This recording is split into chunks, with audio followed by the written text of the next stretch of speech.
Assalamualaikum warahmatullahi wabarakatuh. Izin memperkenalkan diri, nama Herlenta Riani Putri dari kelas manajemen 22A dengan NPM 2241141. Di sini saya akan mempresentasikan tentang uji normalitas. Uji normalitas data adalah uji yang dimaksud untuk memperlihatkan bahwa data sampel berasal dari populasi yang berdistribusi normal. Sebelum kita melakukan analisis data dan untuk menentukan uji yang cocok, apakah akan menggunakan uji statistik parametrik atau statistik non-parametrik, maka perlu dilakukan uji normalitas. Keunggulan uji normalitas. Untuk menunjukkan bahwa data atau sampel yang diambil berasal dari populasi yang berdistribusi normal. Sebagian besar dalam mengkaji statistika parametrik dan statistika non-parametrik. Sebagai pedoman bahwa data atau sampel yang diambil dapat mewakili data yang akan diolah. Teknik uji normalitas. Yang pertama, kertas peluang normal. Yang kedua, uji Chin kuadrat. Dan ketiga, uji Lilliefors. Kertas peluang normal. Metode kertas peluang normal membutuhkan kertas grafik khusus yang disebut kertas peluang normal.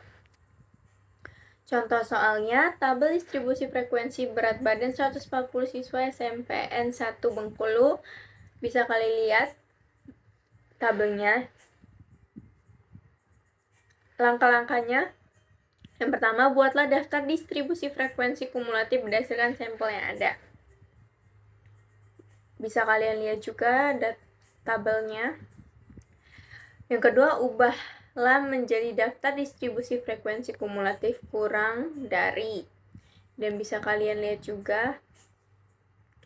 Yang ketiga, data daftar distribusi frekuensi kumulatif kurang dari ditampilkan dalam kertas peluang normal dengan sumbu X sebagai kelas interval dan sumbu Y sebagai angka kumulatifnya. Apabila gambarnya membentuk garis lurus atau hampir lurus, maka sampel tersebut berasal dari populasi yang berdistribusi normal. Nah, ini ada gambar garis peluang normal sumbu Y atau angka kumulatif, yaitu dengan statis meningkat. Selanjutnya ada uji Chin kuadrat. Uji Chin kuadrat adalah pengujian hipotesis mengenai perbandingan antara frekuensi observasi yang benar-benar terjadi atau absolut dalam kurung FO dengan frekuensi harapan per ekspektasi atau F. FO nilainya didapat dari hasil percobaan atau berdasarkan data. FE dinilainya dapat dihitung secara teoritis atau dengan menggunakan kegunaan dari uji Chin kuadrat. Uji Chin square berguna untuk menguji hubungan atau mengaruh dua buah variabel nominal dan mengukur kuadratnya berhubungan antar variabel yang satu dengan variabel lainnya. Contoh soal di data ujian statistika 80 orang mahasiswa dalam kurung buku diktat halaman 4. Hipotesis HO data pada sampel berasal dari populasi yang berdistribusi normal. HI data pada sampel berasal dari populasi yang tidak berdistribusi normal. Syaratnya jika X kuadrat hitung lebih kecil dari X2 tabel, maka HO diterima. Jika H2 dihitung lebih besar dari X kuadrat tabel, maka HO ditolak. Langkah-langkahnya, data sampel dikelompokkan dalam daftar distribusi frekuensi absolut. Tentukan batas interval atau batas kelas yang dilambangkan dengan X. Bisa dilihat dari tabel tersebut. Dan tabel uji normalitasnya dengan rumus X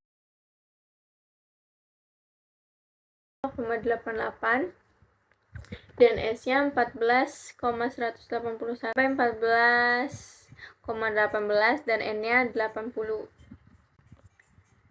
Yang ketiga, tentukan nilai Z dari masing-masing batas interval, yaitu rumus Z sama dengan X dikurang X per S dengan S sama dengan skor baku, X sama dengan batas kelas, X rata-rata, dan S simpangan. 4. Hitunglah besar peluang yang untuk tiap nilai Z atau dilambangkan dengan FZ berupa luas berdasarkan tabel distribusi normal baku. Selanjutnya, hitung besar peluang atau luas untuk masing-masing kelas interval atau dilambangkan dengan D didapatkan dari selisih luar dari Fz yang kena tentukan nilai Fe atau frekuensi harapan untuk tiap kelas interval sebagai hasil kali peluang per luas tiap kelas interval atau D dengan N ukuran sampel atau banyak data dengan rumus Fe sama dengan D dikali N. Dan yang ketujuh, gunakan rumus sin kuadrat dengan rumus x kuadrat sama dengan dalam kurung FO dikurang Fe dalam kurung kuadrat per Fe. Perhitungan bisa kalian lihat dan bisa kalian pahami.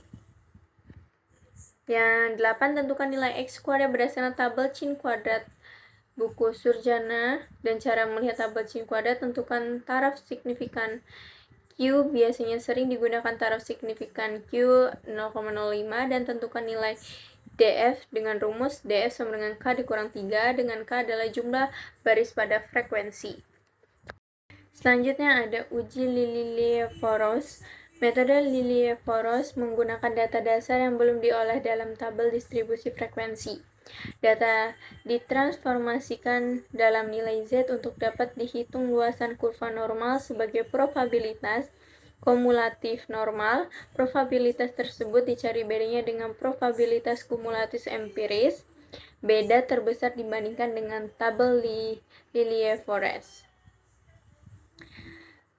Bisa kalian lihat tabel dan mempunyai keterangan XI sama dengan angka pada data, Z transformasi dari angka ke notaris pada distribusi normal, Fx probabilitas kumulatif normal, Sx sama dengan probabilitas kumulatif empiris.